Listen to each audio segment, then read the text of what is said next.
Obviously, our bodies are telling us that. We take these things on and store this information in our body. Our body is smart. So one of the best ways I've found to work through trauma is by getting connected to your body. And Revolution of the Mommy says it right here: manifest in the body and mind. The body does not lie. There's a great book. I can't remember the man who wrote it, and there's so many wonderful coaches I want. Body keeps score, and it's about trauma informed work. We have that book here. And I'll just tell you. Oh, you do? Oh, Yeah, cool. it's on Yeah, I the haven't read it, but I've heard a lot about it, and I want to get it. It's on my list next, and it's sort of the psychology of trauma in the body and how we can work through it. And I well, anyway, I'll just for the most trauma I've experienced was 9/11. September 11th, I've talked about on here in a lot of interviews, my TV interviews. I talk about it because I think it's important to talk about. But when I was the Dell guy and I was famous and I was on TV every day, that was also kind of traumatic because suddenly my world went from being like, hey, I could like talk to anyone on the street and be a stranger to like a walking commercial that people would yell at and recognize and need something from and want me to behave a certain way it took out all the barriers and yet created this false sense of identity. And I was in college studying acting, but I literally became internationally known. Like I was traveling to Amsterdam for a theater program, and people were recognizing me there. And I was a dude or getting a Dell guy. Like everyone's like, "Can you hear me now? You remember that guy or whatever?" But that's what you peg these people as. Versus, I didn't get known as like the character actor. But that's what I was. And I studied it. And then inside of that time, I was 21 years old. I was at the height of my fame. I was on The Tonight Show with Jay Leno and Good Morning America and being interviewed every day and trying to balance full-time college and an acting conservatory at NYU. I moved into Ground Zero, one block south of Trinity Church on Rector and Broadway. And I took a course, Landmark Forum, in the World Trade Center. And then 2 weeks later, that was 2 weeks later. It was 9/11, and that was the biggest trauma I went through. So it took me a long time to figure out even what was going on or that I was dealing with trauma, but it really is in my body. And just like soldiers and things with PTSD, I have responses to certain sounds and nightmares and things that I had to work through. But no matter what your trauma is, if you're aware of it, that's the beginning of healing. And then you can actually work with it. And most people try to shove it down and avoid it, though. And that's when it really gets dangerous. It'll come out some way because it's still in your body.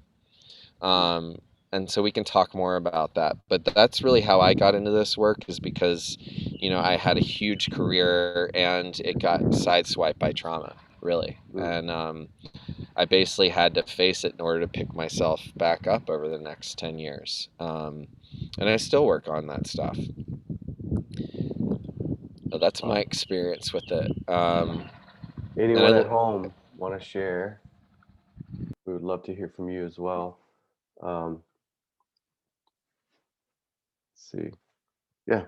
In Revolution, I just say it's important to honor what your experience is and to talk about it. My father thought he had these bad nightmares his whole life till he was like 50 years old, and a therapist finally said, those nightmares, like kids don't have those nightmares. Like you were sexually abused. And he realized that, and he started, rather than being ashamed of it, he talked about it. He created support groups around it. And so whatever that trauma is, usually there's someone who's been through it, and there's people that can help you through those spaces, like trauma-informed coaches and people who do this body work. It's important to let it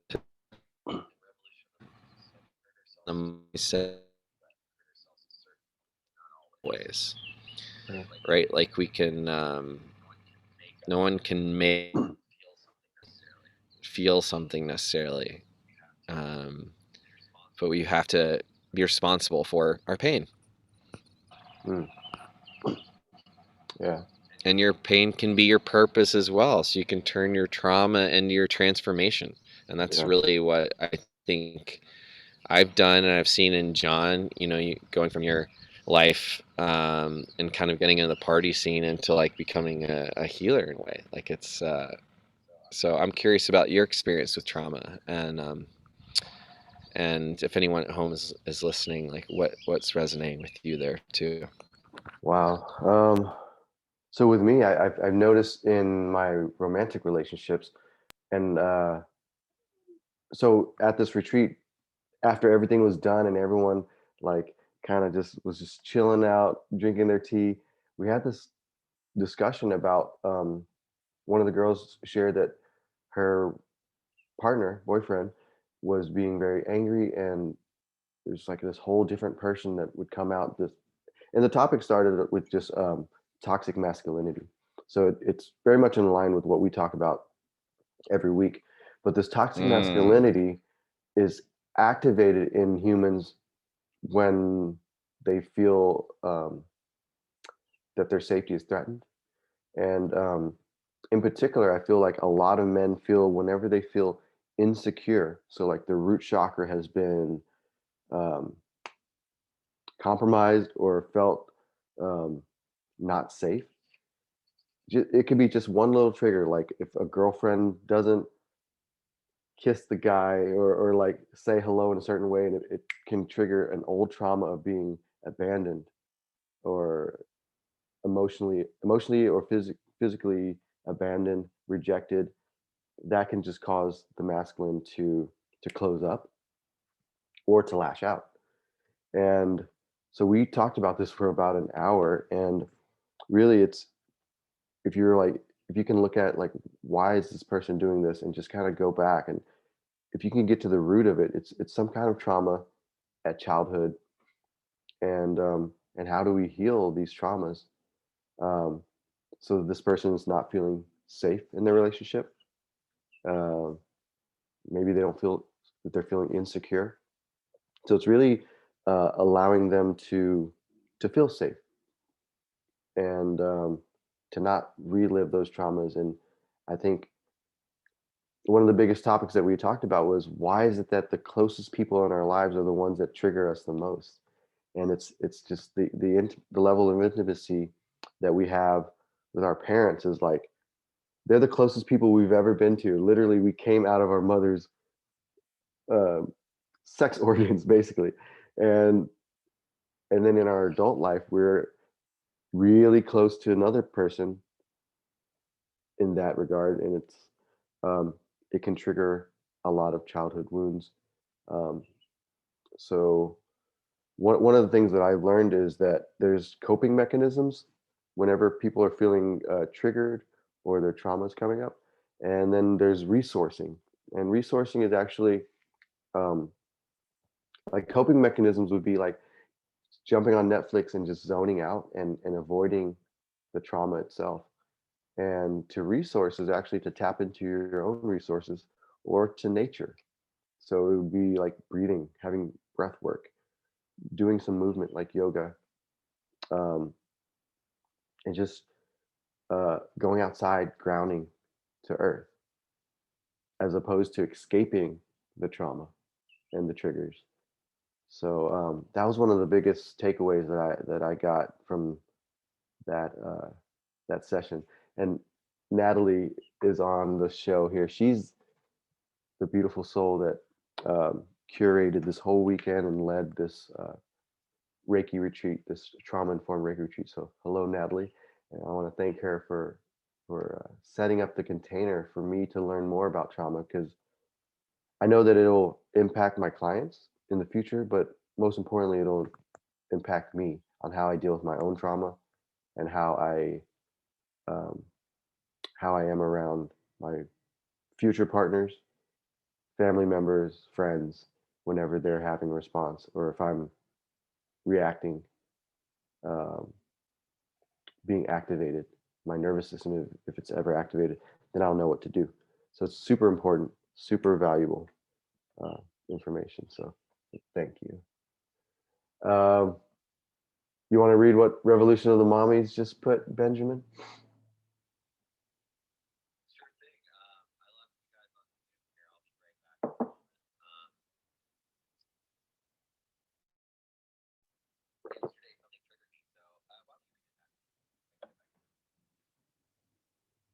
What's that? So Ben, so I think we lost Ben on the Facebook Zoom, but I'll read. Um, PK Graham says, acknowledge trauma, understand where it comes from. I think that's very important because if we avoid it, run away from it, just uh, watch YouTubes all day long, then we don't address the problem, and it'll just keep resurfacing in the relationships that, uh, like patterns of relationships of friends that we attract, the partners that we attract. So knowing where it comes from, acknowledging it, healing it. Um, and Revolution of Mommies says, yesterday something triggered me, so I wasted all afternoon writing a rant. Trauma makes you waste your life stuck in a toxic place. Um, Gorgeous Lifestyle says, feeling exposed by people that have known us in the past and judge us if we are still the same person causes shame and reopens old wounds and causes people to live on the defense. So these are really good comments and feedback. So thank y'all so much for sharing that with us. And I want to just share with you guys that when we are feeling exposed, just know that you have the inner resources to heal around these traumas, and you don't have to relive them to heal it, but you do have to just acknowledge it and practice some of these resources, the breath, the movement, intentional meditation around it, um, or seeking healers, coaches, counselors to guide you through the process. And that's how we'll heal these wounds. Otherwise, they'll just stay in the background and never get addressed, never get healed. So, welcome back, Ben. I think you're muted. All right. Thanks, John. Well, I was able to listen the whole time on Instagram, so I was with you guys. Um, yeah, this is really beautiful. I thank you so much for everyone who's sharing and for really being a part of this because it's clear that trauma reaches everyone, right? And um, John, you talked about relationships, and I just want to go back to that a minute. I'm really curious, as other people might be, and I think it would even be helpful as we're talking about relationships because everyone's in relationship, whether it's with yourself, a family member, a friend, everything is in relationship, right? So that's why I really believe, in the work I do in coaching is about your relationship with yourself. But then, there's no amount of training, no amount of Jedi mind anything that can prepare you for being in relationship with another. Mm. And John, you talked about, people triggering things in relationships. And it's kind of like our partners and the people we attract in our lives and our families of origin tend to have what we call like the remote control of their triggers. Why is that? Because so many traumas and so much of who we are in our development and what we learn to be afraid of and respond to, like we were trained to respond to on instinct without thinking about, is from our families of origin. And we relive that in our relationships, and that happens a lot romantically. And like I think I believe it was Revolution of the Mommy says, it's just going to keep playing out until we deal with it. So John, I think it's also important to acknowledge, like you said, that we should not be necessarily reliving traumas.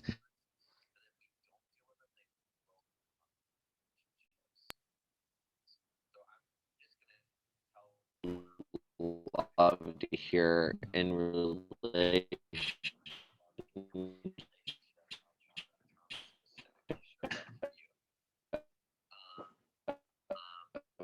for me, in my relationship yesterday, and my wife Cassie would be more than happy we talk about this live. She struggles with PMDD, and so anytime typically shows up for you. There's a little bit of feedback. But for me, in happy we talk about this live. She struggles with PMDD and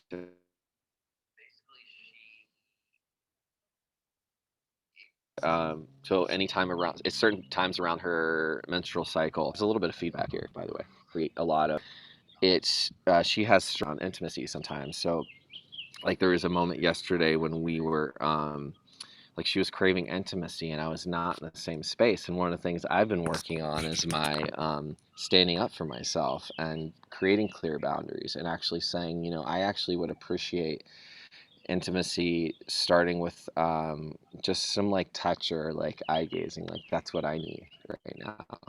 I'm not actually in the same place as you are yet. And the response, because of everything that I was talking about was really strong for her. It was traumatic almost, and we talked about it afterwards. And she cried and got really depressed and felt really abandoned, and said it felt traumatic to her. And then when she pushes away, she gets angry and uses strong words to kind of in order to push me off, in order to help me respect her boundaries, because I don't always pick up on it right away. So I had this response, and I feel like I'm being abandoned, and so I cling harder. And that's our thing. It's like she'll push, and I sense fear something's wrong, or even that she is going through something. Like I know when her body is going through it, I get more afraid because I sense something's going to be out of control, and so I cling harder. And so that's kind of our dance, and we actually went through it yesterday. But the cool thing was that what we're learning is afterwards we were able to say, hey, when that happened or you did that, I realized I had this response. I'm needing space. And we're learning just how to like consciously try to give each other space in those moments, no matter what we each need. Like what feels important, that we just work on honoring and letting go of attachment in that moment. Mm. And that's the healthiest thing we can do for both of us. And it's really, really, really hard. We've been together 8 years and we're both coaches and we both work on this, right? But in practice is where it happens, like in relationship.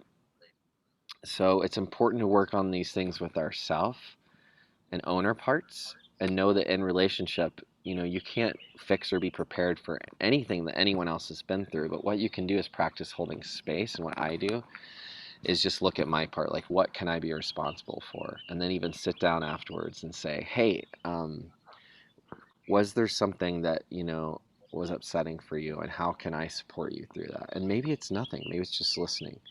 But that actually happened to us yesterday. And so my partner, Cassie, and I, we created space afterwards to just say, I said, you know, what do you need? And is there nurturing you need, or do you need alone time and to take care of yourself? Because it caught us both off guard, as cycles do, right? They come and go and they ebb and flow. And I go through these cycles of, and because it triggered everything I was afraid of. And so we actually just took turns holding space for each other and crying and having these frustrations. And then we looked up at the moon and it was full, and we were like, oh my God, it's the moon. And we just howled and laughed and played through it. And we're like, okay, we have some work to do. And so all this to say, the one thing that we also realized that we want to do is bring in, like, there are tools.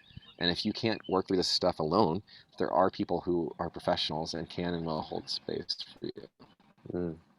Yeah. And John or I would be happy to connect you all with anyone. So I just wanted to share my experience and see if, you know, what resonates with you, John. One of the biggest things that resonates with me is that And so go ahead. Are you going to read something? No, Okay. go ahead. So one of the things that me and the group shared over the weekend was, you know, a lot of us do the work. Like we go to yoga, we're doing the meditations, we're doing breath work, and we're reading about like how to heal your trauma, how to, you know, protect your energy, balance your chakras, all these things. And why does it still happen? Like, why do we get into arguments with our partners? They trigger us, we trigger them, we feel traumatic, PTSD, our nervous system's out of whack. Why is this happening? And one of the things that we all agreed and shared on is that what we do on our yoga mat and what we do in a breathwork class and, you know, reading about chakras or whatever it is that we're doing, which is doing great work, it's just the practice round. And that's why yoga is even called like, how's your practice? Like, oh, my yoga practice is blah blah blah. And in yoga, the yoga mat is like your practice playground. And then when we get into those relationships and a fight happens, or we see something happening in front of us, like, do we freeze, fight, flight, run, or do we fawn? That's a new word that I've learned, is like fawning, which is like, let's say you're in a fight and someone is being very aggressive, and then you fawn. You kind of become submissive, and you're just like, okay, fine, I'll do whatever it takes. Just we're feeling unsafe, so we surrender to them. That's fawning. So Or how do we? shutting down, brick Yes, walling, that happens, yes, stone walling a lot. stonewalling. So how do we overcome these, all these F's? This, the fawn, the fight, the flight, the fright, the freeze. Um, so that's really knowing when to incorporate those practices. Like, we do those practices so that when the shit hits the fan, we know what to do in those scenarios. And like, when we do get in a fight, can we remember to take that breath and be the grounded one? Because when both energies are not grounded, it's like a magnet has polarity, and it just takes one end of the polarity to just ground down, and the other one will follow suit. And perhaps ground down without stonewalling, but can we just really calm our nervous system down with slower breaths? Can we maybe ask our partner for a break? Can we just get up and move, and like, let's walk outside and take a deep breath? And and this is what I learned from you, Ben, was asking your partner for that space when there's a confrontation or conflict. Like, I don't want to yell at you right now. Um, I don't want you to think I'm abandoning you, but I just need to step outside and walk this out. And so that was a really amazing resource that I learned from Benjamin.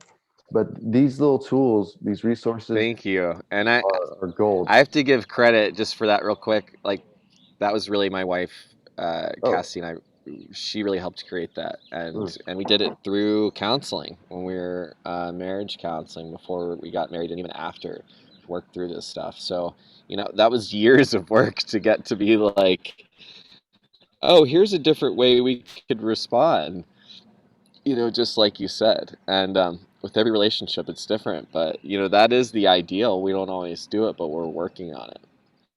and a lot of times these fights and these And conflicts. my wife even said yesterday.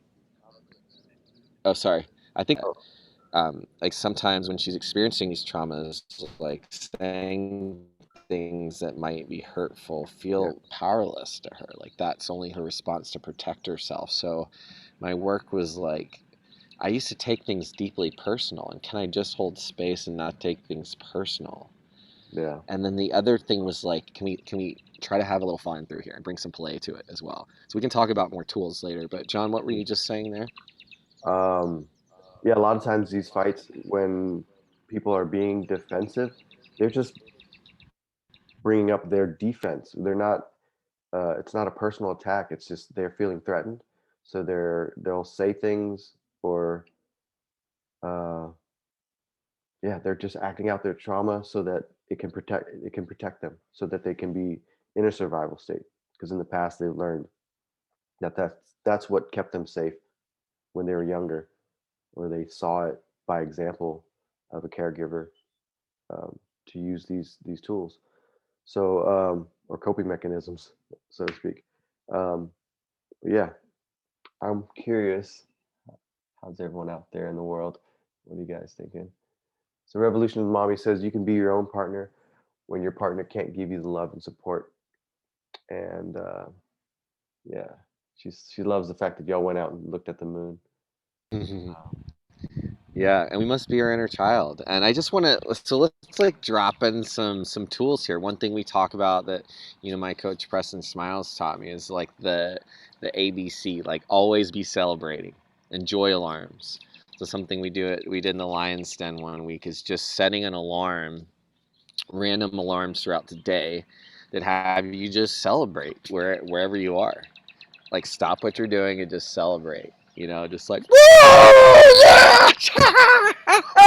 You know, jump up and down your body. But the part of doing it, your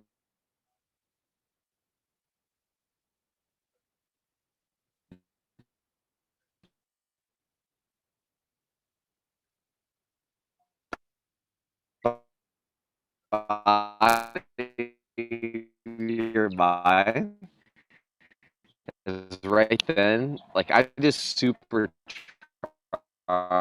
my brain. I already feel 100 times better than I did 15 seconds ago. Mm. And that is a trick for the nervous system.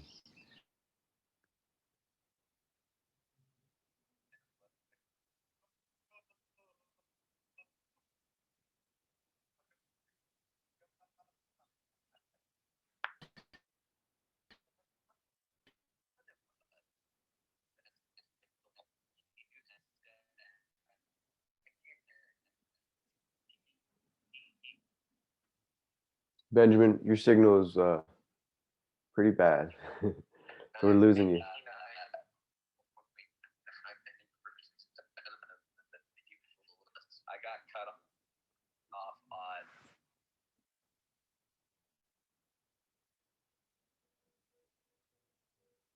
So Ben, I think you're having connectivity issues. So I just want to check in with everyone at home. How are you guys feeling? Um, and if you'd like to share any resources that are allowing you to heal through your traumas, how you manage your triggers with the people in your life. So, so one of the things I definitely want to share is that we can always, if you're in a situation where you're feeling triggered or traumatized, you can always turn back to what is present in the right now. And all it takes is just checking in. It's a somatic experience, and you can just check in with your five senses. And welcome back, Benjamin. So just check in with your five senses. What do you see right now in this moment? Three things that you could see right now. You can even start, like, you can use your five fingers. What are the five things I could see right now? And just check back in right now, because you don't want to timeline back to a traumatic experience, but you want to be present in it when the traumatic experience is surfacing, and you can remind yourself that right here and right now you are safe, you're secure. So what are five things you see right now? What are four things that you can hear around you? Maybe even uh, three things that you can actually touch with your hands, your shirt, your pants, your hair. And then you go to like two things that you can smell. So maybe for Benjamin, he could smell the trees outside, the fresh smell of Chattanooga, Tennessee in the background. And then maybe one thing you could taste. Hmm, something you taste in your mouth. So just checking back in. A body scan is just a quick, simple thing, but the breath is always there for you. And you know, yoga and movement is a great resource, but sometimes when you're in a fight, you don't have time to like drop into a down dog or do ecstatic Yeah, you're dance. like, hold on, babe. I know you're really angry. Let me just like get into a child's pose Yeah. real quick Let so me we can child's continue pose, this or conversation. can we do a headstand so I can just change my perspective real quick? Let me flip this fight upside down. Uh, but yeah, so our movement is there for us to move energy, you know, when we're by ourselves. It's our personal practice. But when we're in relation with others, we can breathe deeper, longer exhales will bring us to a parasympathetic nervous system, and it'll help deactivate or discharge some of that nervous energy, that anxiety, that stress, the cortisol.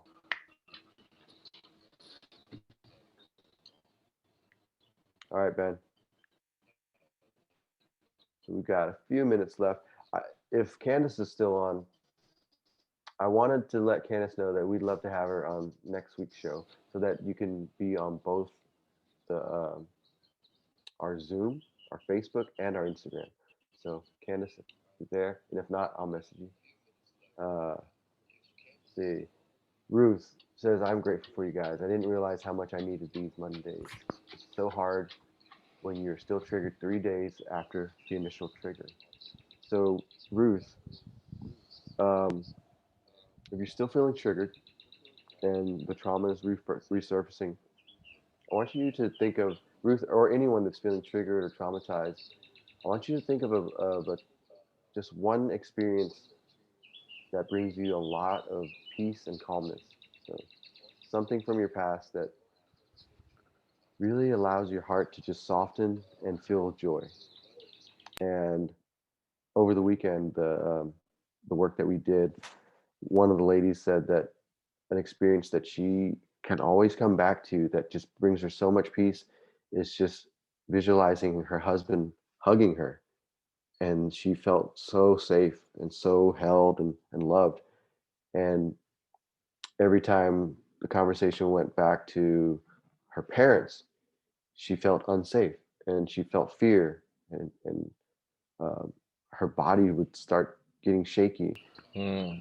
But when we're in the presence of others and they're feeling traumatized, or even our partners are feeling triggered and traumatized, what is one thing, one experience that you can just close your eyes and just return to that just brings you so much calmness and peace that makes you feel safe? And that's one way. A visualization will bring you back to a safe space, and that'll help regulate your nervous system. Another thing is mudras. So mudras are basically, if you don't have a yoga mat, mudras are the yogas of the hands. And this is the Gyan mudra. It's the peace mudra. So Benjamin, can you do this?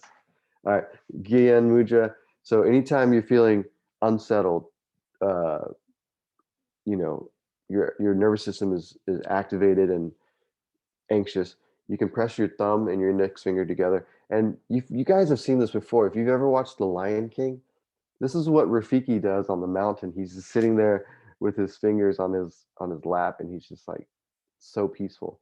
So just you can close your eyes, or if you're in an argument with someone, just press your thumb and your index finger together, and just breathe and just think of one thing. Visualize one moment where you felt safe, held, loved, seen, and heard, and just breathe it in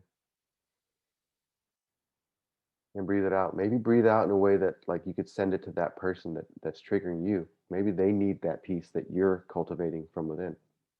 So you can share your resource with that person. And and we all heal together. We are no one's no one in the world is like your healer. People, everyone's a healer, and everyone is their own healer.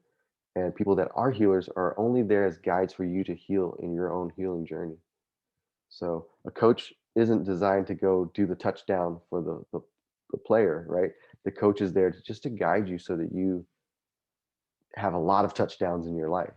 So coaches and healers are there to just to walk beside you and to guide you in a path that empowers you. So Benjamin, welcome back. What you Thank got? you. John, those 5 things are just really wonderful. I think those are really beautiful tools, and thank you for represencing us to this. And Ruth for just saying thank you for needing this. We really appreciate our regular listeners who are on this, and we really want to hear from you. What has worked from you? What traumas you may still be dealing with? And if it feels too much to say it on a comment, you can always send us a DM and tell us privately, and we're here for you. I think I was talking earlier about the ways to create joy and reprogram ourselves. I think it was so powerful that it just kicked me off every system. So I literally removed, I let go, unattached to where I was, and I came closer and took a new action. So that's something I've learned to do.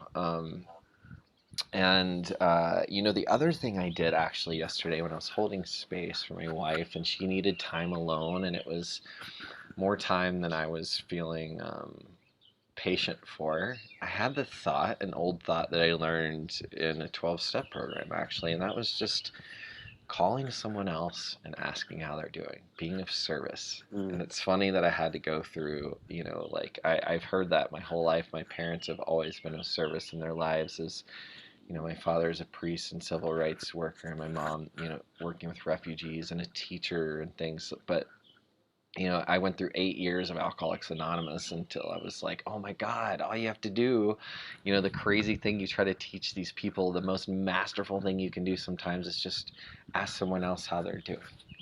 And that could be the greatest gift that you ever give someone.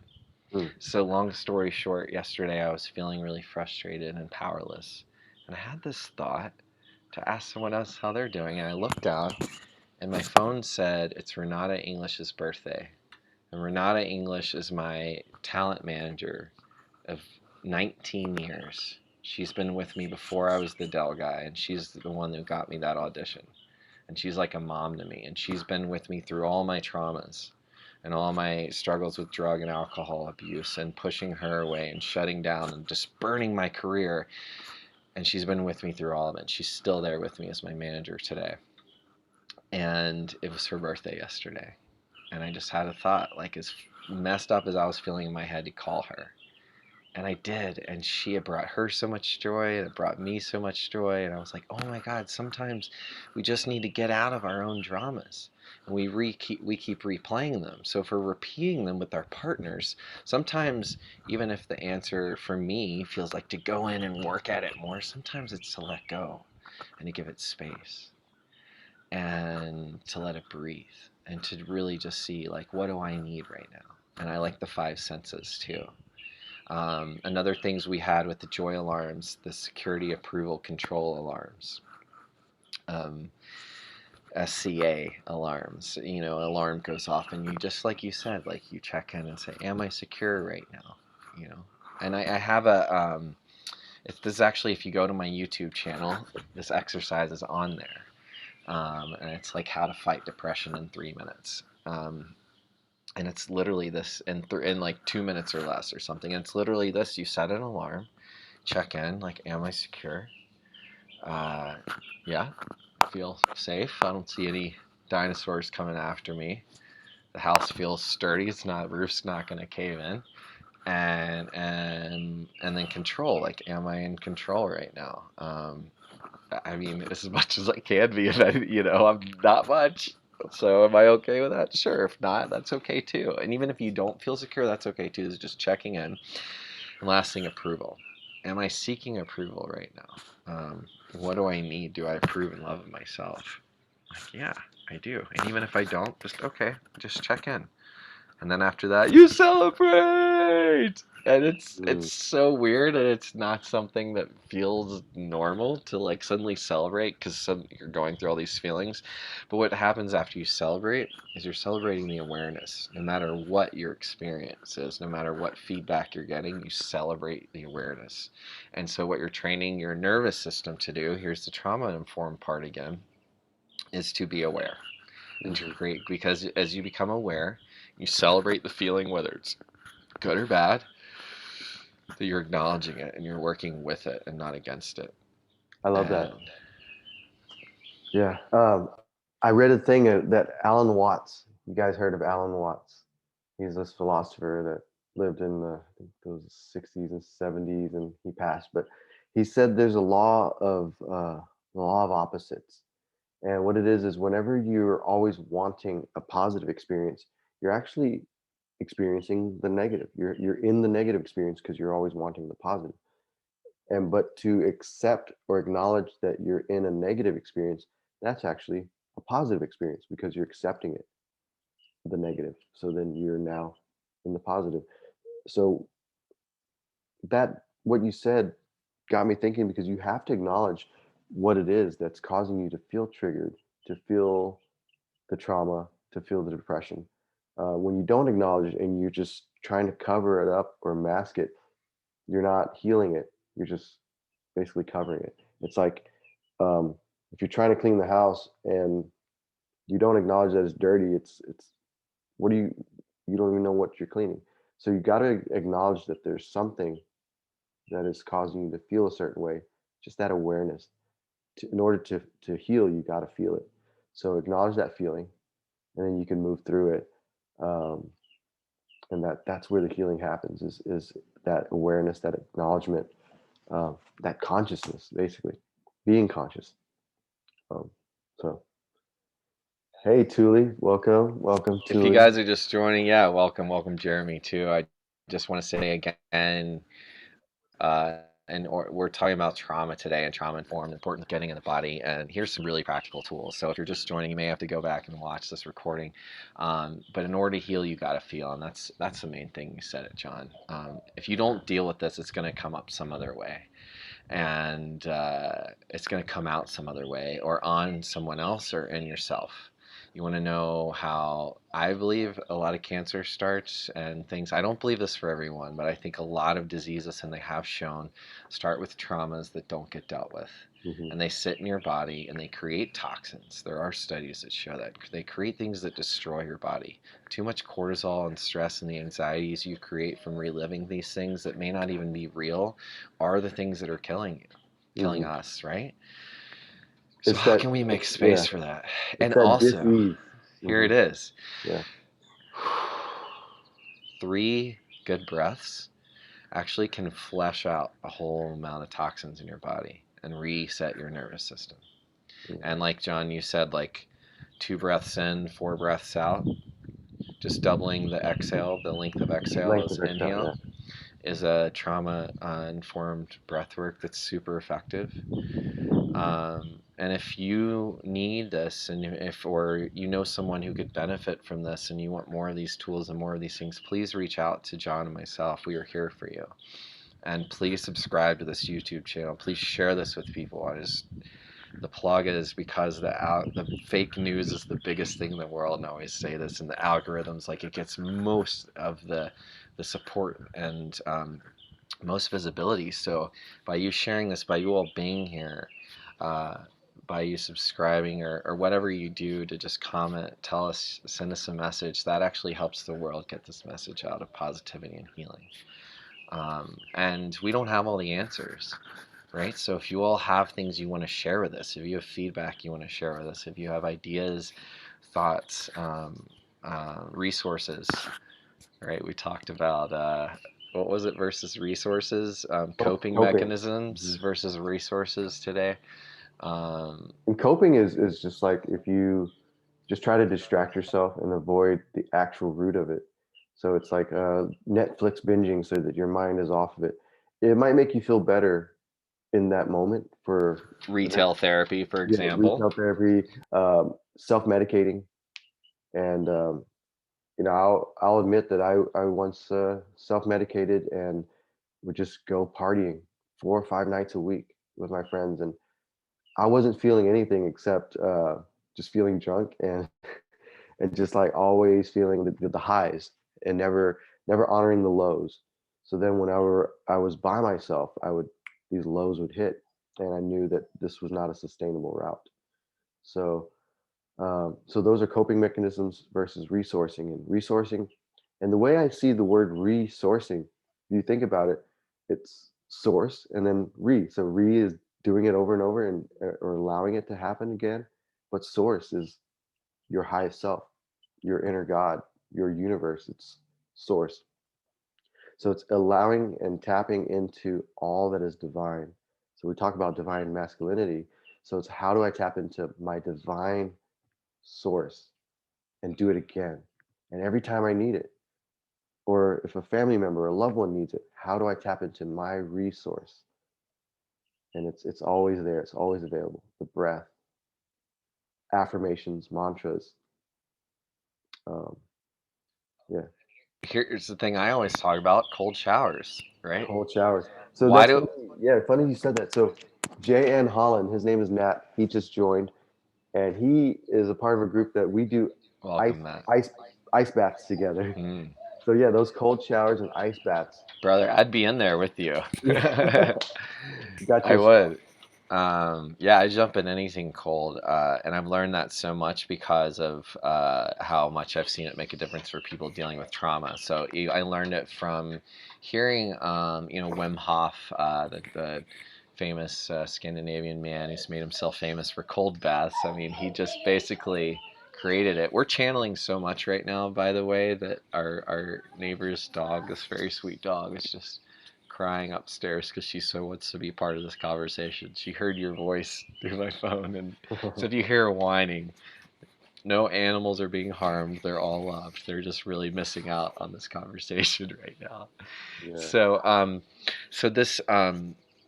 this work is yeah, so exposure therapy. That's all it is. It's an old concept. One thing I learned, I had watched a video, and this is like was my little like secret. My wife and I used to watch Goop together, which is like Yeah. Gwyneth Paltrow's group where they'd all like, I'm like these rich white girls go try drugs and and I was like, okay, but it actually was really great. And I learned something from her, and she really puts herself out there. And one of the things was one of her assistants had severe postpartum depression, panic attacks almost every day, like really debilitating. And at the height of my PTSD, I would have debilitating anxiety, and a lot of it was also because, like you, John, I was self-medicating with drugs and alcohol late at night. So a lot of it was also dealing with just the come down and repercussions of that, the lows mentally and physically. But this woman was just having such a hard time, and then so she started doing these ice baths, and literally her um, her panic attacks went away. And I thought I was having a really hard time. This was last January before the pandemic. That was my roughest time in a while. And then the pandemic happened. So it just unrelentlessly, I started taking cold showers. And I started telling every coaching client to do the same thing. And I started noticing shifts. In the mornings, I stopped waking up with that like panic, with those high levels of cortisol that felt like my heart was going to explode. And what I started realizing is that, like, oh, my body actually needs more shock. Like I needed to run. I needed to do high intensity movement some mornings. I need to really like my heart is racing because it's hungry now. It's no longer like anxiety. It's like needs energy, and so I feed it. Um, and a lot of times I ignored that, and so when I even would push that energy down, it would come out in a different way. So just getting in my body was all I needed to do. Take a cold shower and or exercise every day, some way. That's it. That's for me. That's like one of the ways I deal with it because I still live with these repercussions of certain traumas, and it's a daily reprieve. But it's about practicing these tools, right? I love it. So, well, I think it's our time to wrap up, Ben. It is our time. Yeah, It's that time, unfortunately. it I'm is that sad to time. say goodbye to John and all of our wonderful people watching, but Yes. we'll be back here the same time next week, and we really hope you join us. And again, please share this, subscribe, comment, tag a friend. And before you guys go, I'm going to ask you a request. If you can think of one thing that brings you joy Mm. and just type it in, one thing that brings you joy. That's all I ask. Um, I'm going to type it in myself. I usually don't type because my phone is on a tripod, but okay, I put my entry in there. Benjamin, I'll let you type in. Then we're going to dogs playing. All right, you got community. Uh, Thule loves joining on these talks. Thank you, Thule. Um, yeah, so we'll close it out. We love you guys. I also love awkward little kids. We were hiking yesterday, and this kid came up to us, and he just like stared. And he's like, "Hi." And I just was like, this is amazing. This creature, he's so wonderful and unapologetic. So it brings me a lot of joy. So I think about that a lot. Thule says the mountains in Colorado. I love Mm. Colorado. So I'm coming for you, Thule. I'm going to go visit you guys out in the mountains. I just love Colorado so much. It's like a beautiful vortex of energy. So Mm. yeah, I'm feeling joy just talking and reading all these joyful comments. So Hey, Teresa, solitude in nature. Yes. Okay. Revolution Mommy says Yosemite, not Yosemite. It's Yosemite. So we love you guys so much. And Yes, we do. we'll see you guys next week. Happy full moon. Happy And full moon. Howl tonight, at the moon. tonight I have two invitations for you guys to do tonight. Is to write down um, anything that you are creating during this full moon, and um, and then go outside and howl at the moon. That's my request and invitation Yes. for you guys. And I'll be Yes. howling outside with you, so maybe we can hear each other or energetically feel each other all howling at the moon together. So, love you If I guys. howl loud enough at these mountains behind me, I might be able to. You might hear me in Texas. I'll feel it for sure. It'll Hey, reflect. John. Oh! Maybe we can Instagram live a quick full moon howl sesh. It's the pink full moon tonight, so I'm super excited. We're having a full moon ceremony here in Houston at the Garage Mahal. So if you're in town, please stop by. We'll be moving our energies through Qigong, chakra kundalini work, and we're going to have a quantum healing meditation. And then we're going to write our intentions. We're going to howl at the moon.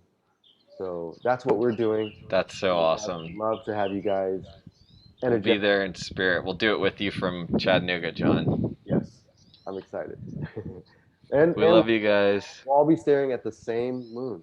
Yes, we will. We all, yeah. We'll all be staring at the same moon. Yes. All right, here we go. We're going out. We'll Shall we go just out on it.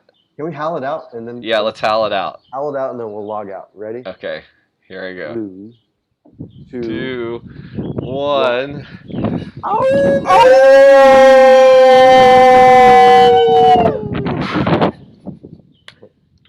All right.